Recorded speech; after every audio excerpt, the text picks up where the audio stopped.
رب رحيم مشفق متعطف لا ينتهي بالحصر ما أعطاه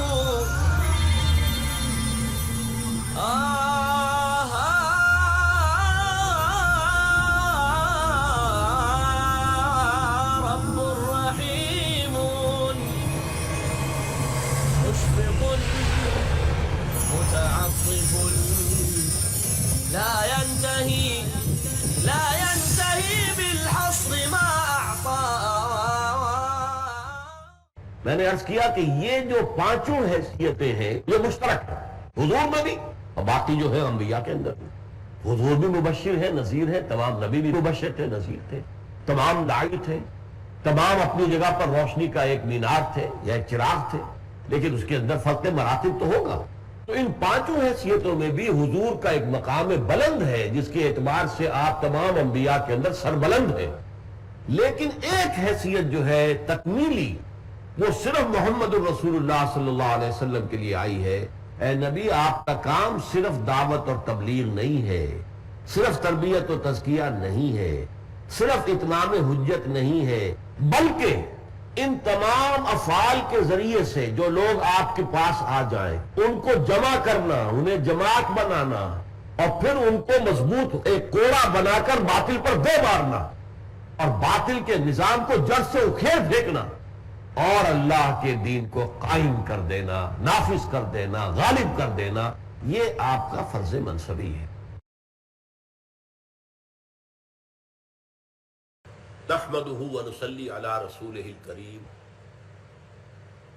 اما بعد فقد قال الله تبارك وتعالى كما ورد 3 مرات في القرآن. اعوذ بالله من الشيطان الرجيم. بسم الله الرحمن الرحيم. هو الذي أرسل رسوله بالهدى ودين الحق ليظهره على الدين كله. رب اشرح لي صدري ويسر لي أمري واحلل عقدة من لساني يفقهوا قولي. گزشتہ نشست میں ہم یہ دیکھ چکے ہیں کہ جو انبیاء اور رسل کا بنیادی مقصد بعثت رہا ہے، حضور کی بعثت کا وہ مقصد بھی تھا. آپ شاہد بھی تھے، نذیر بھی تھے، بشیر بھی تھے، داعی اللہ باذنہ بھی تھے، سراج منیر بھی تھے، مربی بھی تھے، مزکی بھی تھے، واعظ بھی تھے، ناصح بھی تھے، سب کچھ تھے. اور یہ چیزیں مشترک ہیں حضور کے اور تمام انبیاء اور رسول کے مابین، اگرچہ ان چیزوں میں بھی حضور کی ایک امتیازی شان ہے. ہر گلیرا رنگ و بوئے دیگر است، ہر پھول کا رنگ اور اس کی خوشبو جو ہے وہ علیحدہ ہوتی ہے. لیکن یہ کہ حضور کا خاص مقصد بعثت جو در حقیقت تکمیل رسالت کا مظہر ہے، آپ پر رسالت کا اختتام اور تکمیل ہونی تھی. الیوم اکملت لکم دینکم واتممت علیکم نعمتی. اس کا مصداق کون ہے؟ محمد الرسول اللہ صلی اللہ علیہ وسلم کا دین. دین کی تکمیل ہو گئی اور نعمت خداوندی کا اتمام ہو گیا. نبوت کی تکمیل ہو گئی اور رسالت کی تکمیل ہو گئی. اس کا مظہر کیا تھا کہ جو دین حق دے کر آپ بھیجے گئے ہیں اس کو دنیا میں بالفعل قائم کریں، نافذ کریں. یہ مقصد اب آپ نوٹ کیجئے، ایک لفظ استعمال کر رہا ہوں، یہ در حقیقت ایک انقلابی مشن تھا جو سونپا گیا ہے حضور. اب اسی معنی میں سمجھیے کہ محمد الرسول اللہ صلی اللہ علیہ وسلم کے دست مبارک سے تاریخ انسانی کا عظیم ترین انقلاب آیا. وہ انقلاب کیا تھا؟ فرانس کا انقلاب صرف سیاسی، بولشوک ریولوشن صرف معاشی، لیکن حضور کے انقلاب میں سیاست بدل گئی، معیشت بدل گئی، معاشرت بدل گئی، افراد بدل گئے، عقائد بدل گئے، نظریات بدل گئے، ایوری تھنگ چینج. بلکہ میں یہ کہا کرتا ہوں کہ یہاں مائکروسکوپ لگا کر دیکھنا پڑتا ہے کہ کوئی چیز سابقہ حالت پر برقرار رہ گئی نہیں. یہ ٹوٹل ریولوشن برپا کیا ہے محمد الرسول اللہ صلی اللہ علیہ وسلم. اور اس کی گواہی دینے والے جو غیر مسلم ہیں سب سے بڑھ کر وہ ہیں. مسلمانوں میں تو عام طور پر ریولوشن کا تصور ہی نہیں ہے. پورے نظام کا بدلنا جو مسلمانوں کے تو ذہنوں سے نکل گیا.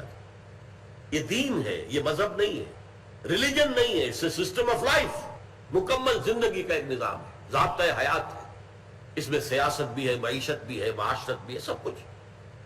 لیکن یہ کہ اس کی جیسا کہ میں عرض کر رہا تھا کہ گواہی دشمنوں نے دی۔ ایم این رائے بہت بڑا کمیونسٹ، مہندر ناتھ رائے بنگالی تھا، اور اتنا ٹاپ کا کمیونسٹ تھا کہ جو کمیونسٹ انٹرنیشنل، دنیا کی جو سب سے اونچی سطح کی پارٹی تھی، کمیونسٹ پارٹی انٹرنیشنل، اس کا رکن تھا۔ اور اس نے ایک لیکچر دیا تھا 1920 میں، دی ہسٹوریکل رول آف اسلام، اور اس نے کہا کہ تاریخ انسانی کا عظیم ترین انقلاب وہ تھا جو محمد نے برپا کیا صلی اللہ علیہ وسلم۔ ہندو ہے، کمیونسٹ ہے، کمیونسٹ انٹرنیشنل کا رکن ہے، مان رہا ہے حقیقت۔ اسی طریقے سے یہ تو 1920 تھی، اب 1980 پہ آ جائیے، وہ 20 سال ادھر آغاز سے، یہ 20 سال اختتام سے قبل۔ ڈاکٹر مائیکل ہارٹ نے کتاب لکھی دی 100، جس میں اس نے تاریخ انسانی کے ان لوگوں کا چناؤ کیا جنہوں نے تاریخ کے دھارے کو موڑا۔ ایک لوگ تو وہ ہوتے ہیں جو دھارے میں بہتے رہتے ہیں، ہم بھی بہ رہے ہیں، ایک نظام ہے، بہ رہے ہیں اسی میں، اسی دھارے کے اندر پیسیولی۔ ایک وہ صاحب عظیمت و ہمت لوگ ہوتے ہیں جو اس دھارے کے اندر بہنے کو تیار نہیں ہوتے، دھارے کا رخ موڑتے ہیں۔ یہ دھارے کا رخ موڑ دینے کا کام تاریخ انسانی پوری میں جن لوگوں نے کیا، ان کا سلیکشن کر لیا، پھر ان میں گریڈیشن، درجہ بندی قائم کی کہ سب سے زیادہ کس نے تبدیلی کی، سب سے زیادہ کس نے موڑا۔ اس کی کتاب کا نام کیا ہے؟ دی 100، 100۔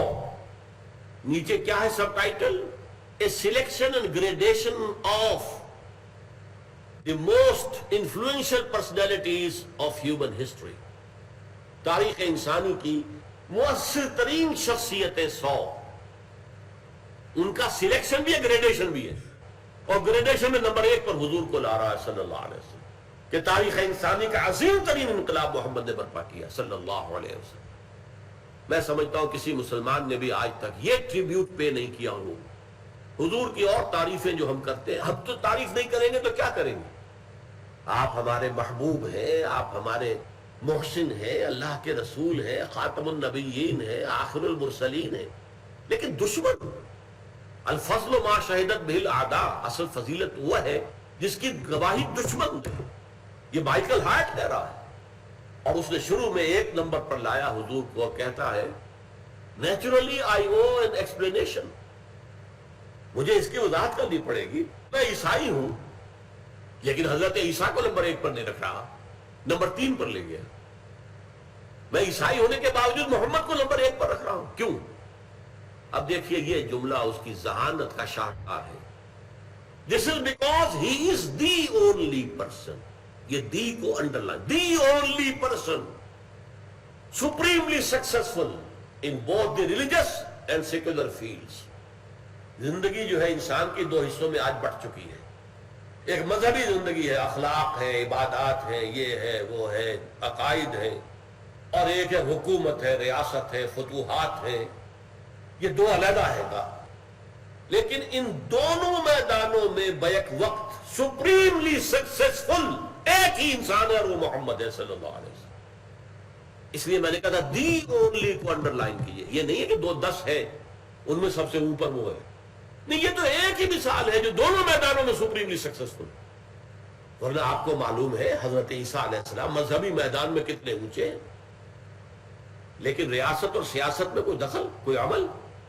یا سکندر اعظم کتنا بڑا فاتح تھا، یا شارلمان یورپ کے اندر کتنا بڑا حکمران بنا ہے، یا یہ کہ چنگیز اور ہلاکو کتنے بڑے فاتح تھے، یہ سب کچھ، لیکن اخلاق، مذہب، اس میں بھی کوئی ان کی حیثیت تھی؟ وہاں 0 کام نہیں کرے گا، مائنس پر جانا پڑے گا۔ ایک ہی انسان ہے جو مذہب و اخلاق اور تمدن اور ریاست اور سیاست، ان دونوں میں انتہائی بلند مقام پر۔ کہنے والا کون ہے؟ Doctor Michael Hart. مشفق متعطف، ایچ جی ویلز جیسا چھاتے میں رسول تسلیم کرنے پر مجبور ہوا۔ اس نے اپنی کتاب جو concise history of the world, اس میں حضور پر بڑے رقیق حملے کیے۔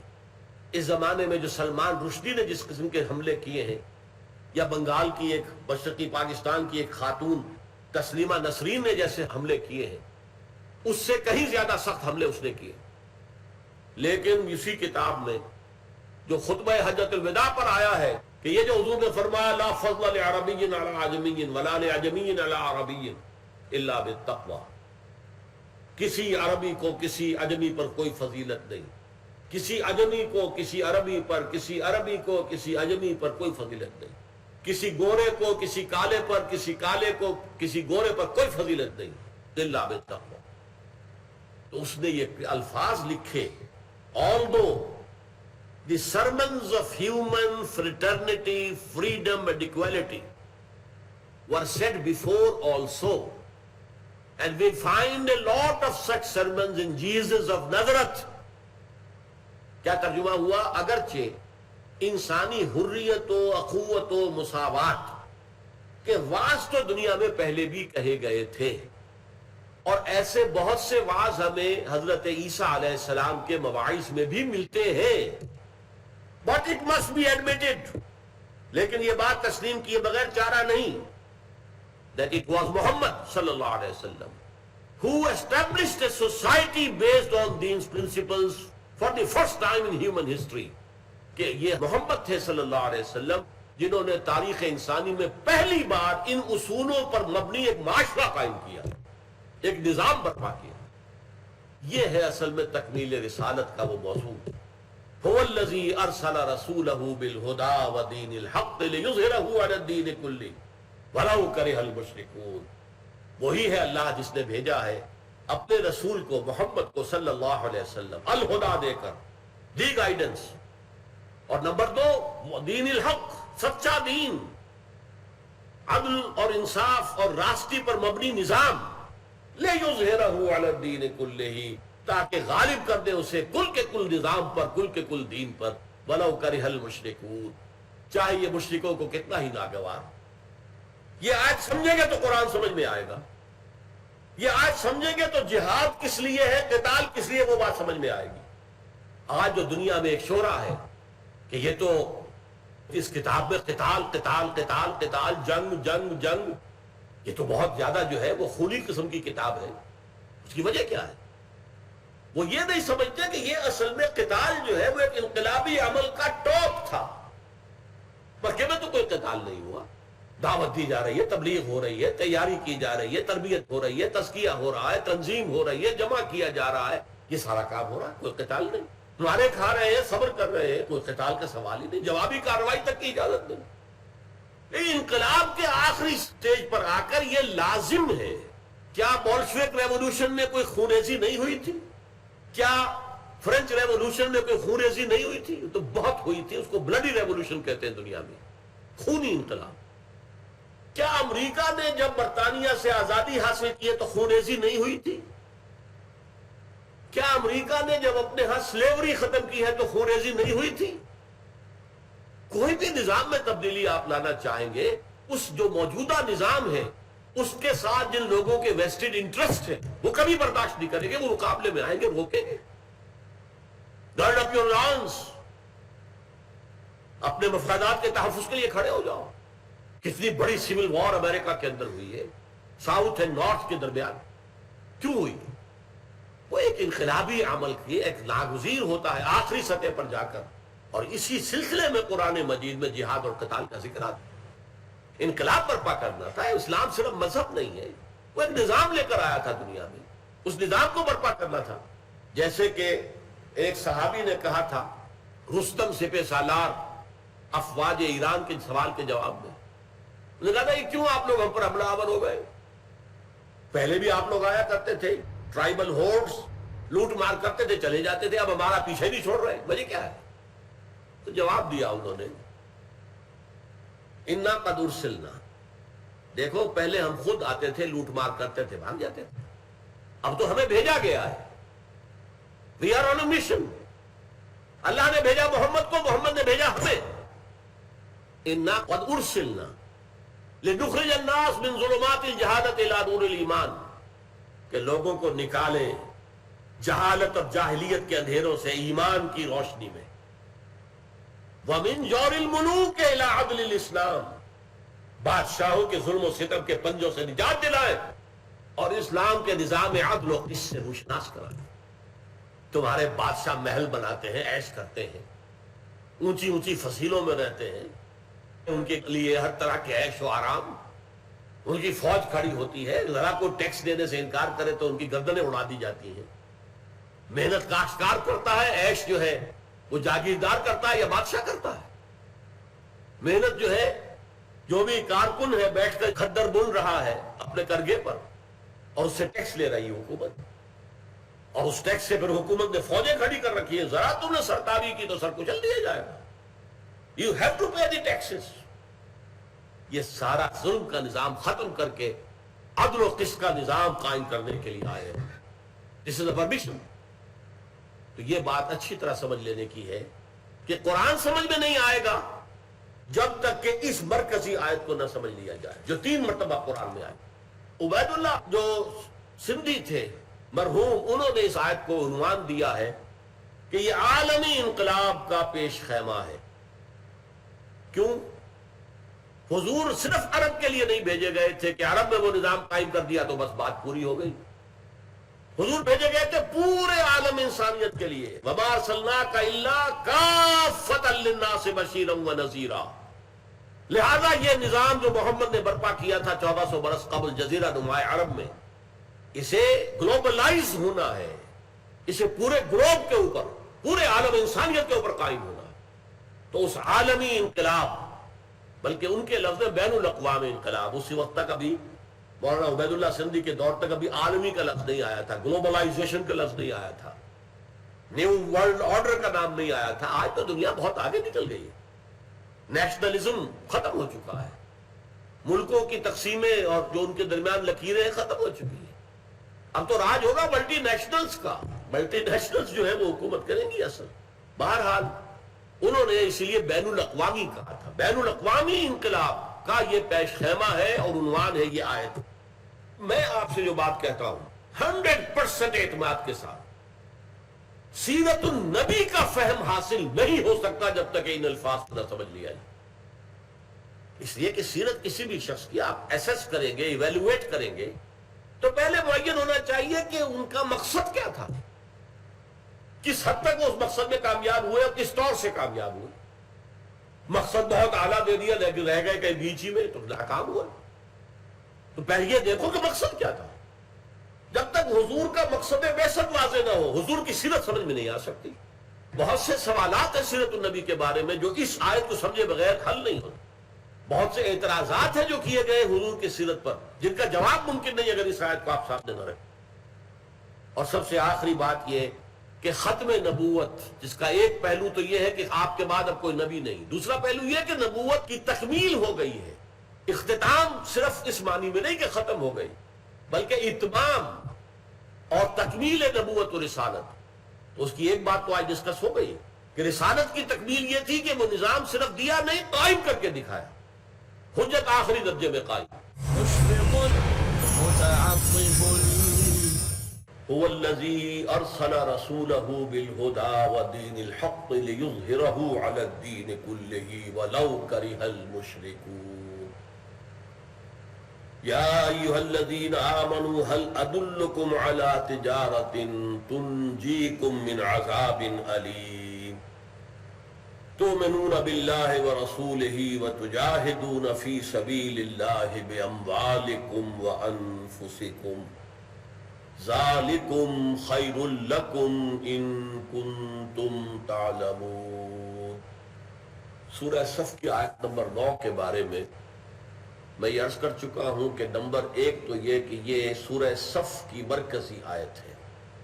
یوں سمجھیے کہ ہر سورہ مبارکہ میں جو آیات ہیں وہ ایک خاص مرکزی مضمون کے ساتھ وابستہ ہوتی ہے، اسے اس سورہ مبارکہ کا عمود کہا جاتا ہے۔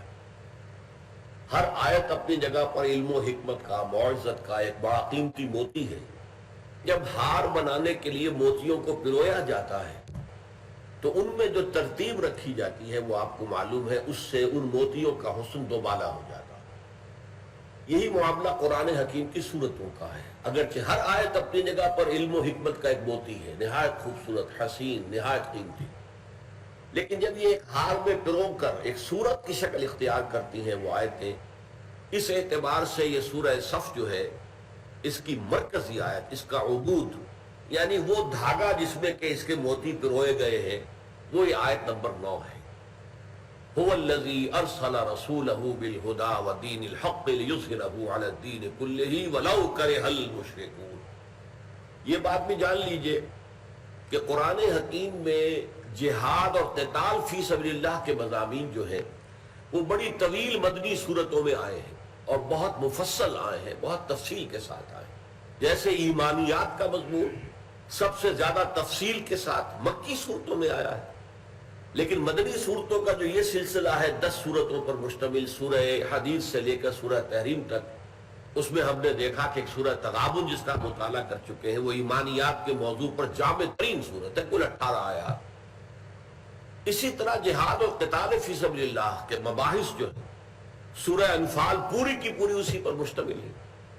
غزوہ بدر کے حالات پر تبصرہ ہے، اس کے بعد کے حالات کے ضمن میں ہدایات دی گئی ہیں۔ سورہ آل عمران کے 60 آیات مسلسل اسی موضوع پر ہیں، اس لیے کہ غزوہ احد کا اس کے اندر سارا تذکرہ آیا ہے۔ پھر سورہ نساء میں بڑی تفصیل کے ساتھ یہ مضامین آئے۔ سورہ مائدہ میں اگرچہ زیادہ تفصیل سے نہیں ہے لیکن موجود ہے، اور خاص طور پر وہ واقعہ کہ سابقہ امت جو تھی بنی اسرائیل، انہوں نے جس وقت انکار کیا ہے جہاد و قتال فی سبیل اللہ سے، تو پھر گویا کہ انہیں ایک سزا دے دی گئی کہ 40 برس تک اسی صحرا میں بھٹکتے پھرو گے، ورنہ اگر تم اس وقت ہمت کرتے اور جنگ کے لیے کمر کس لیتے تو یہ ارض مقدس ہم ابھی تمہیں دے دیتے۔ سورہ توبہ جو ہے وہ خاص طور پر ویسے بھی اس اعتبار سے کہ قرآن مجید کی آخری سورت ہے تو اس میں قتال وغیرہ کے ضمن میں بھی بڑے تفصیلی احکام ہیں۔ پھر سورہ احزاب میں ہے یہ چھوٹی سورت سورہ صف جو کل 14 آیات پر مشتمل ہے، وہ جہاد فی سبیل اللہ اور قتال فی سبیل اللہ پر قرآن مجید کی جامع ترین سورت۔ قتال کی آیت ہم پڑھ چکے ہیں، آیت نمبر 4 جو تھی، ان اللہ یحب الذین یقاتلون فی سبیلہ صفا کانہم بنیان مرصوص۔ اللہ کو تو محبوب اپنے وہ بندے ہیں جو اس کی راہ میں جنگ کرتے ہیں صفے باندھ کر، گویا کہ سیسا پھیلائی ہوئی دیوار ہے۔ وہی ہے اللہ جس نے بھیجا اپنے رسول کو صلی اللہ علیہ وسلم الہدا، قرآن حکیم ہدایت کاملہ دے کر اور دین حق دے کر، سچا دین جو مبنی بر عدل و قسط ہے، مکمل نظام زندگی، تاکہ اسے غالب کرے پورے کے پورے نظام زندگی پر۔ یہ ہے مقصد جس کے لیے جد و جہد ہوگی تو وہ جہاد فی سبیل اللہ ہے، اس کے لیے جنگ کی نوبت آ جائے تو وہ قتال فی سبیل اللہ ہے۔ تو فی سبیل اللہ کا مفہوم معین کرنے والی آیت یہ ہے، تو چنانچہ یہ ہے اس کی مرکزی آیت۔ پھر میں آپ کو بتا چکا ہوں کہ امام الہند شاہ ولی اللہ دہلوی رحمۃ اللہ علیہ نے اسے نہ صرف سورہ صف کا پورے قرآن کا عمود قرار دیا، اور مولانا عبید اللہ سندھی رحمۃ اللہ علیہ نے اسے ایک بین الاقوامی اسلامی انقلاب کا عنوان قرار دیا ہے۔ اور میں نے اس میں ایک بات مزید عرض کی تھی کہ میرے نزدیک سیرت النبی صلی اللہ علیہ وسلم کے فہم کے لیے یہ آیہ مبارکہ کلید ہے۔ اگر یہ آیت سامنے نہ ہو تو سیرت سمجھ میں نہیں آئے گی۔ آج میں تھوڑی سی روشنی اس موضوع پر ڈالنا چاہتا ہوں۔ آپ کو معلوم ہے اس دور کا جو سب سے بڑا فلاسفر آف ہسٹری مانا جاتا ہے ٹوائنبی اس وقت پوری دنیا میں مانا جاتا ہے فلسفہ تاریخ کے اوپر وہ اتھارٹی، سب سے بڑی اتھارٹی۔ جیسے نفسیات میں بابائے نفسیات فرائڈ کو مانا جاتا، تو مختلف شعبوں کے اندر مختلف لوگ ہیں کہ جن کا لوہا مانا گیا۔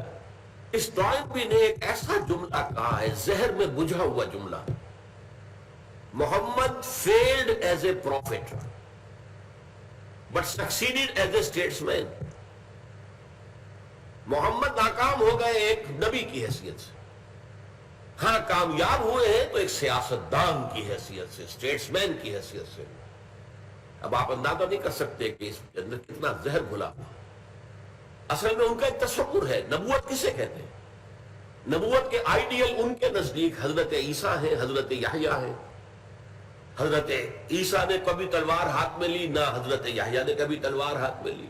بس دعوت ہے، تبلیغ ہے، نصیحت ہے، سرمنز ہے، وعظ ہے، یہی ہوتا رہا۔ چاہے اس میں تلخ وعظ بھی ہے، سخت تنقید بھی ہے، لیکن بہرحال اس سے تو آگے تو بات نہیں بڑھی۔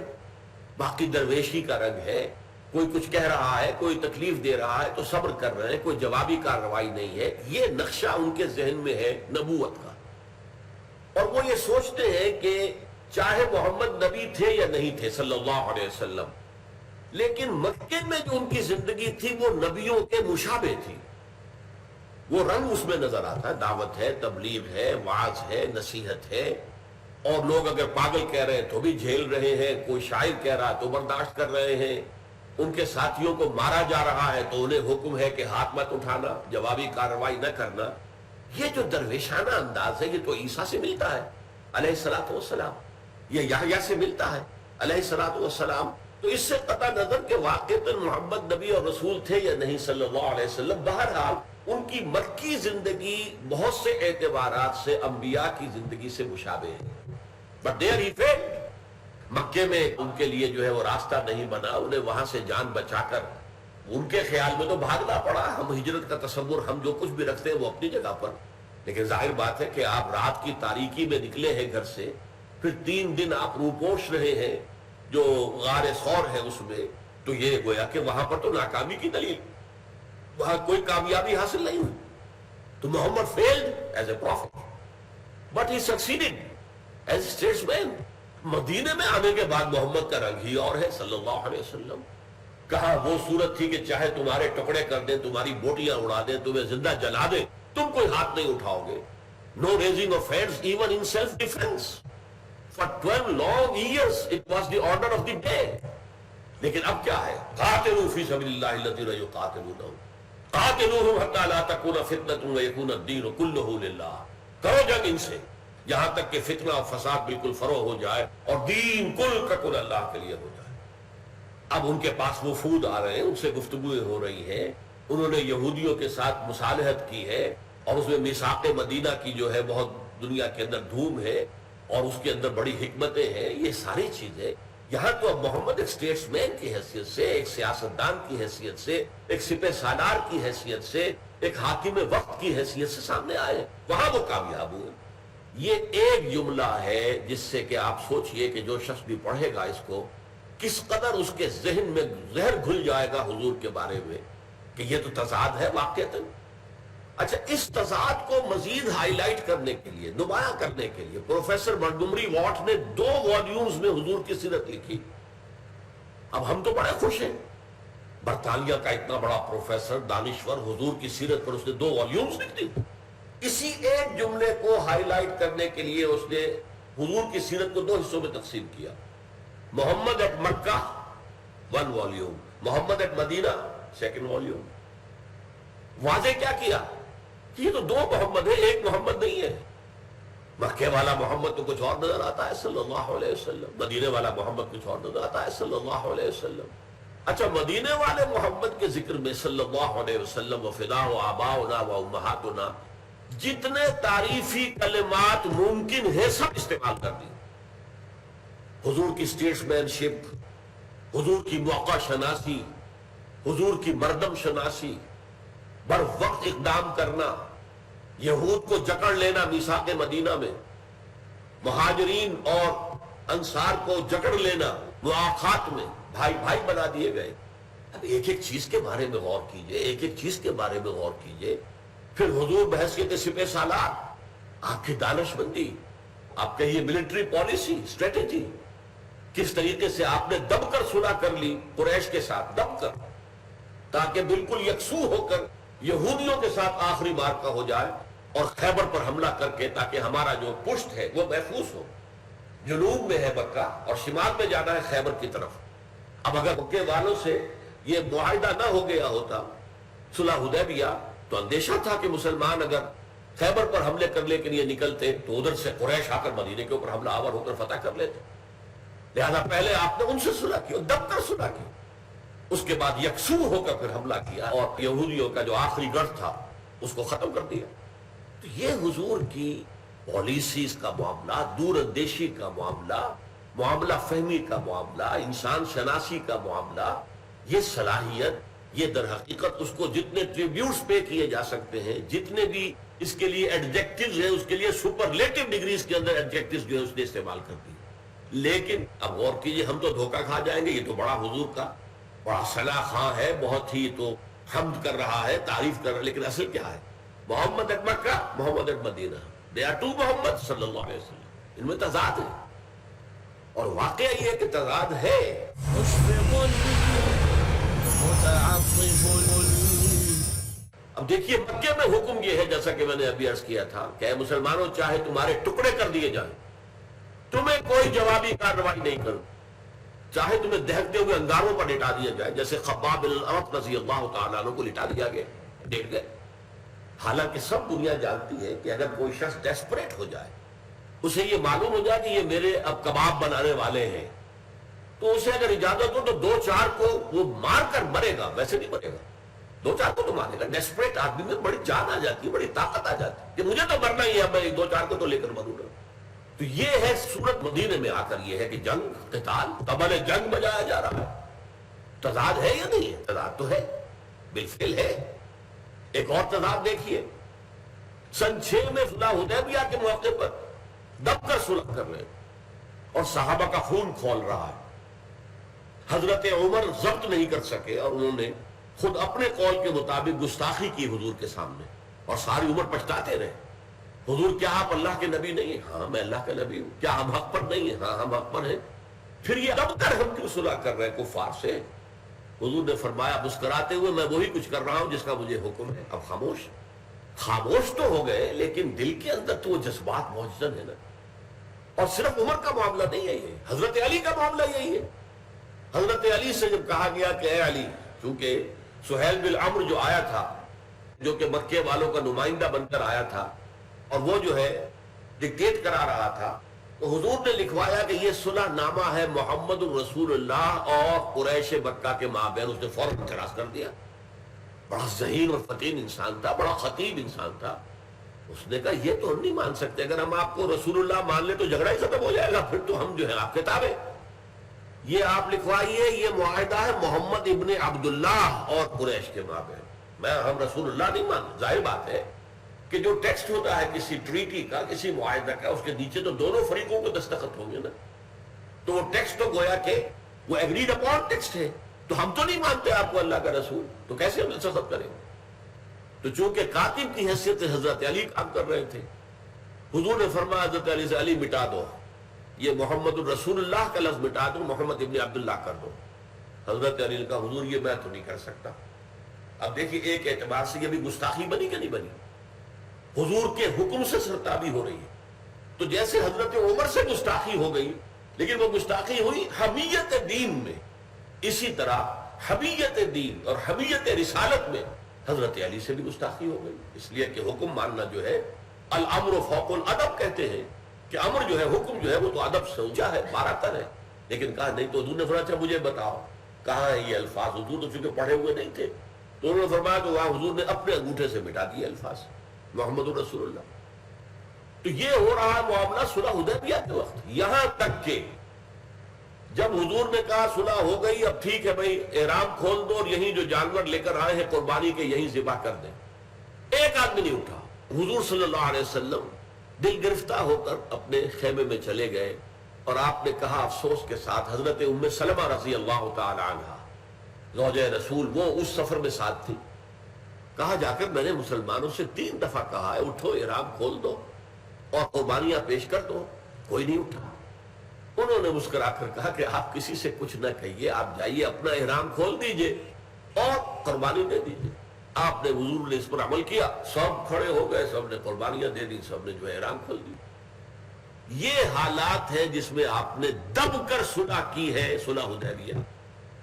لیکن اب اس کے بعد 2 سال کے بعد یا اس سے بھی کم عرصے کے بعد، جب قریش کے حلیف قبیلے کی طرف سے صلح توڑ دی گئی، وہ فریادی بن کر مدینے میں آ گئے، فریاد۔ اس کے بعد گویا کہ صلح ختم ہو گئی۔ اب ابو سفیان جو اس وقت کے ان کا لیڈر تھا قریش کا، مشرکین مکہ کا، بعد میں ایمان لے آئے ہیں، ہمیں ادب سے بھی نام لینا چاہیے۔ بہرحال اب ان کو اندازہ ہو گیا یہ تو ہم مارے گئے، اس لیے کہ اب جو طاقت محمد کی ہو چکی ہے صلی اللہ علیہ وسلم، اس 2 سال کے عرصے میں ان کا تبلیغی کاروبار اتنا پھیل گیا ہے، ہمارے درمیان اب نو وار پیکٹ ہو گیا 10 سال کے لیے۔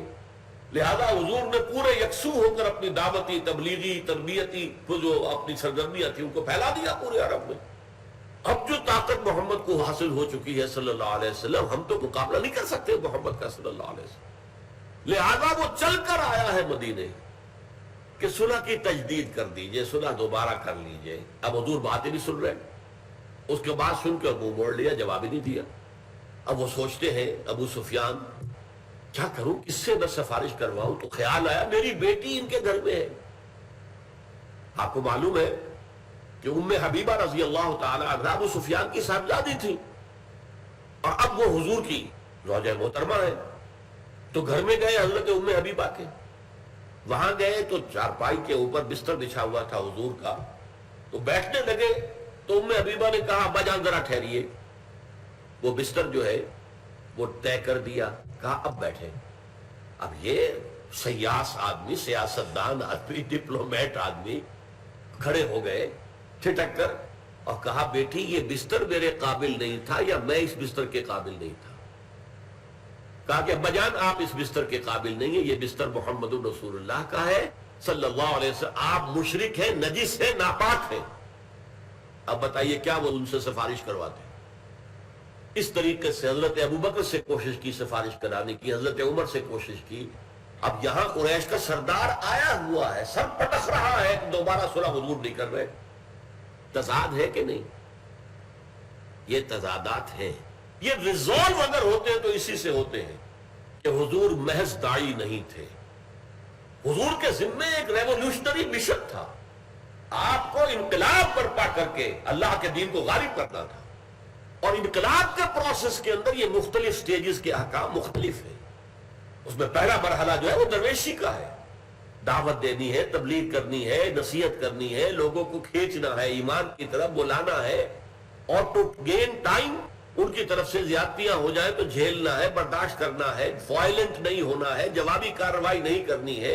یہ ایک مرحلہ تھا جو کہ مکی دور تھا. اس میں عام انبیاء کرام کی زندگیوں کا سا نقشہ تھا. لیکن حضور صرف نبی نہیں تھے اس معنی میں کہ صرف اتمام حجت اور دعوت اور نصیحت کرنی ہو. حضور کے حکم تھا لِيُظْهِرَهُ عَلَى الدِّينِ كُلِّهِ، اس دین کو غالب کرو. اب اس کے لیے ظاہر بات ہے کہ اس کے لیے تو اہل کفر سے مقابلہ بھی کرنا پڑے گا. جب آپ نے طاقت حاصل کر لی اور جب آپ کو اللہ تعالیٰ نے مدینے میں ایک بیس عطا کر دیا from where to launch his offensive, اب انہیں کفر کے خلاف، نظام کفر کے خلاف جو ہے وہ جو بھی حملہ آور ہونا تھا اس کے لیے بیس اللہ نے مدینہ منورہ میں دے دی. اب انہوں نے قتال فی سبیل اللہ جو ہے اس کا راستہ اختیار کیا. تو یہ در حقیقت بن جاتا ہے معاملہ کہ ایک اگر آپ کے سامنے مقصد ہو، مقصد کیا تھا؟ هو الذی ارسل رسولہ بالہدی ودین الحق لیظہرہ علی الدین کلہ. یہ تھا اصل مقصد جس کے لیے محمد الرسول اللہ صلی اللہ علیہ وسلم کی بعثت ہوئی تھی. اب آپ اس پورے پروسیس کو دیکھیں گے تو معلوم ہوگا کہ یہ دو سٹیجز ہیں، یہ مختلف دو مراحل ہیں اس انقلابی عمل کے. لیکن یہاں تو میں علامہ اقبال کے ایک شعر کے حوالے سے یہ دو مراحل جو ہے بیان کیے دیتا ہوں. گفتند جہان ماں آیا بے تمہیں سازت، اللہ نے مجھ سے فرمایا ہے اقبال میں نے تمہیں اپنے جس دنیا میں جس جہان میں بھیجا ہے وہ تمہیں اچھی لگی کہ نہیں؟ گفتند کے نبی سازت، میں نے کہا نہیں مجھے اچھی نہیں لگی. گفتند کے برہم جن، اللہ نے فرمایا اچھا تو پھر توڑ دو، پھوڑ دو، اس کو برہم کر دو، درہم برہم کر دو. اچھا درہم برہم کیسے کریں گے؟ اب اگلے شعر میں یہ دو ہیں ادوار حضور کی سیرت کے. با نشے درویشی در ساز و دمادم زن، درویشی کا رنگ اختیار کرو، ایک داعی، ایک مبلغ، ایک ناصح. یہ اصل میں درویش ہوتا ہے. آپ کو معلوم ہے کہ بیگرز جیسے مانگتے ہیں ایسے ہی داعی مانگ رہا ہوتا ہے، بھائی میری مدد کرو، میرے ساتھ تعاون کرو، میری بات مان لو. وہ تو اس طرح کا معاملہ ہے. اب اگر کوئی دھتکار دیتا ہے ٹھیک ہے بھائی، اچھا بھائی اللہ تمہارا بھلا کرے، اس وقت تمہاری سمجھ میں میری بات نہیں آ رہی ہے، پھر بات کریں گے. وہ درویشی ہے. کوئی مار رہا ہے، پتھراؤ کر رہا ہے، کوئی اور کچھ کر رہا ہے، کوئی پاگل کہہ رہا ہے، کوئی مجنون کہہ رہا ہے، کوئی شاعر کہہ رہا ہے، کوئی ساحر، سب برداشت برداشت برداشت. یہ ہے وہ جو مکے میں ہوتا رہا 12 برس. با نشے درویشی در ساز، درویشی کے نشے کے ساتھ ہم آہنگی پیدا کر لو. یہ درویشی تمہارے اندر رچ بس جائے پہلے دعوت کے مرحلے میں. تربیت کے مرحلے میں بہتے انگاروں پہ لٹاتے ہو لیٹ جائیں گے، کیا ہے جان چلی جائے گی نا، تو کیا ہے ہم تو سیدھے جنت میں چلے جائیں گے، ہمارا کچھ نہیں بگڑتا۔ حضرت سمیہ اور حضرت یاسر رضی اللہ تعالیٰ عنہما دونوں کو شہید کر دیا ابو جہل نے، اور حضور سامنے سے گزرتے تھے، اصبروا یا آل یاسر فإن موعدکم الجنہ، اے یاسر کے گھر والوں صبر کرو، تمہارے وعدے کی جگہ جنت ہے، وہاں تمہارے استقبال کی تیاریاں ہو رہی ہیں۔ حالانکہ کم سے کم 40 مسلمان موجود تھے مکے میں، نہ وہ بزدل تھے نہ بے غیرت تھے، اگر اجازت ہوتی تو ابو جہل کی تکہ بوٹی وہی کر دیتے، لیکن نہیں، اجازت نہیں، صبر کرو، کفو ایدیکم، اپنے ہاتھ رو کے رکھو، یہ احکام تھے۔ اس اعتبار سے پہلا مرحلہ کیا ہے؟ پانشہ درویشی، درساد و دما دم زن، دما دم زن، دما دم زن، کوشش کرتے رہو کرتے رہو کرتے رہو، محنت کرتے رہو دعوت پر، تبلیغ پر، نصیحت پر، تربیت پر، لیکن جو پختہ شوی، جب تیار ہو جاؤ، پختہ ہو جاؤ، جو پختہ شوی تعداد بھی کافی ہو جائے، وہ تربیت یافتہ بھی ہے، ان کا تزکیہ بھی ہو گیا ہے، وہ منظم بھی ہے، وہ سب و طاعت کے اوپر کاربند ہے، وہ حکم کے اور چشم و ابرو کے اشاروں کے منتظر ہے، جب یہ کیفیت ہو جائے، چون پختہ شوی خدرا در سلطنت جم زن، اب اپنے آپ کو سلطنت جم پر دے مارو، ٹکرا دو اپنے آپ کو۔ یہ ہے وہ مرحلہ کہ جو مدینے میں آیا ہے۔ اب آپ نے وقت کے نظام سے ٹکر لی ہے، وقت کے نظام کے ساتھ ٹکراؤ مول لیا ہے، خود آگے بڑھ کر۔ غزوہ بدر سے پہلے 8 مہمیں ہیں جو حضور نے خود بھیجی ہیں باہر، اور ان میں سے 4 میں آپ خود بھی گئے، غزوات، اور 4 سرایا ہیں۔ اور اس باب کو سیرت النبی کے ہمارے بہت سے